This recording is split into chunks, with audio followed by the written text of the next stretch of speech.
Kisah Raja Louis XIV, Raja Matahari. Masa kecil 1638-1643. Louis XIV lahir pada tanggal 5 September 1638 di Château de Saint-Germain-en-Laye, dekat Paris. Dia adalah putra Raja Louis XIII dan Ratu Anne dari Austria. Kelahirannya sangat dinantikan karena orang tuanya tidak memiliki pewaris. Selama 23 tahun pernikahan mereka, ia diberi nama Louis Dieudonné, yang berarti Louis, anugerah Tuhan.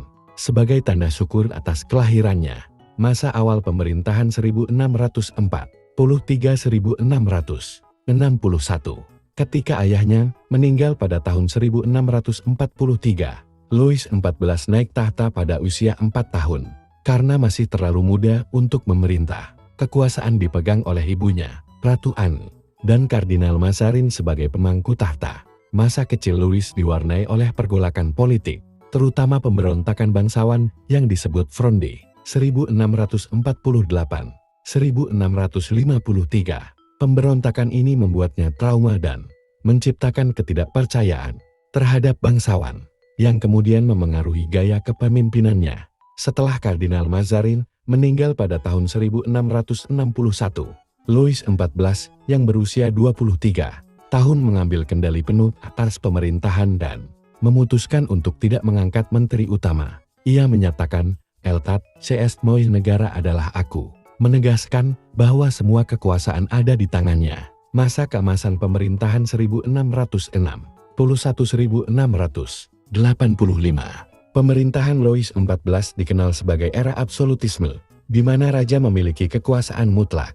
Ia melakukan banyak reformasi dan pembangunan. 1. Pembangunan Istana Versailles 1606. 1682.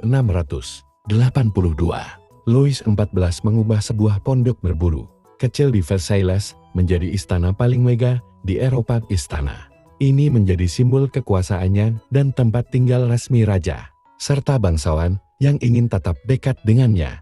Dengan mengundang bangsawan ke istana, ia dapat mengawasi mereka dan mengurangi ancaman pemberontakan. 2. Militer dan perang. Louis XIV memperkuat angkatan bersenjata Prancis dan sering terlibat dalam perang, seperti Perang Devolusi 1667-1668 melawan Spanyol, Perang Prancis-Belanda 1672-1678, Perang 9 tahun 1688-1697 melawan Liga Augsburg, Perang Penerus Spanyol 1701-1714. Perang-perang ini memperluas wilayah Prancis tetapi juga membebani ekonomi negara. 3. Reformasi administrasi dan ekonomi. Ia menunjuk Jean-Baptiste Colbert sebagai Menteri Keuangan, yang meningkatkan produksi industri dan perdagangan. Prancis melalui kebijakan merkantilisme, pajak diperbaiki, tetapi beban tetap berat bagi rakyat kecil. 4. Penindasan terhadap Protestan. Louis XIV mencabut Edik Nantes pada tahun 1685, yang menyebabkan penganiayaan terhadap kaum Huguenot Protestan Prancis. Banyak dari mereka melarikan diri ke negara lain, melemahkan ekonomi Prancis. Tahun-tahun terakhir 1685-1715. Pada akhir pemerintahannya, Prancis mengalami kesulitan ekonomi karena perang yang panjang dan pajak yang tinggi. Kekeringan, kelaparan, dan wabah penyakit menambah penderitaan rakyat.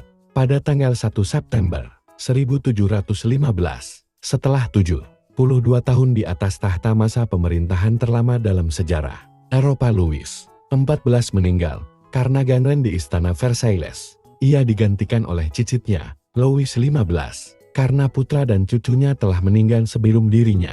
Warisan. Louis XIV meninggalkan Prancis sebagai negara dengan budaya, seni, dan militer yang kuat.